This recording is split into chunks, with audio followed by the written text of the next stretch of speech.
Hi, it's Vicky and Mitch again. We're going to be chatting about wine. So one of the biggest surprises of coming to Portugal is discovering the amount of lovely, lovely wines there are here. There's hundreds of vineyards here, and they're different to what we're used to. They've got different grapes, grape varieties. They blend the wines, but it's very hard to get a bad bottle of wine. And believe me, we've tried quite a lot. So around here we've got loads of vineyards you can go and visit. We've got ones like, for example, Freixo. It's about 15 minutes from here, and they built it underground. It's won an architectural award 2018, and it's just an amazing, it's a lovely, lovely tour. It's so different to a lot of the other more traditional ones. And then on the other side we've got Herdade Alteiras Altos. It's organic biological wines. And again, a very different tour.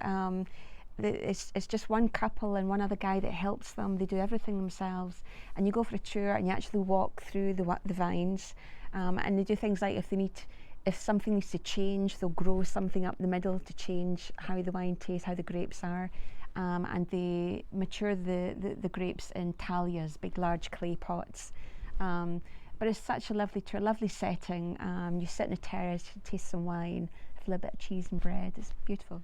So if you came here, we can chat to you about the different vineyards. You could organize your own little tour, and you can go around and do a wine tasting. You can stop at places like some more established vineyards. There's one just over the hill. You can take a trip out there, and during the season, if it's the right time of year, they let you actually go and stamp on the grapes, which some people like. I didn't want to do that. We've got a couple, one just as you go into Estremoz, quite a modern one, been around for a lot of years, do some fantastic wines, but they bring wine down, grapes down from the Douro and process them here as well. So they've got 4 or 5 brands, and they do a very nice tasting, because again, you can do the wine tasting, and then once you're finished, you can go out into their garden and they organize you a picnic. So you can take a picnic basket and a blanket, so you do your wine tasting, and then for lunch just go out into a nice area, not amongst the vines. You can if you want to, but they've got wonderful areas where you can sit with a fantastic view and just have a cheese and ham platter, drink a glass of their wine, and it's a wonderful way to while away an afternoon. It's really fantastic. Not a bad way to have a lunch. Spot on. There's actually also so many different vineyards. I mean, there's 7 vineyards in the area that if you go to the vineyard and you look back, you can actually see our castle on the horizon. But if you look down below, if you click the button and look down below on our website, we've got a little interview, if you like, with each of the people who are running the vineyards. So you can go in and look at each one, see what sort of wine they're doing, what sort of offering they've got, and then plan your visit so that you're doing vineyards, and then maybe plan it in with restaurants or visiting a cork factory or something like that.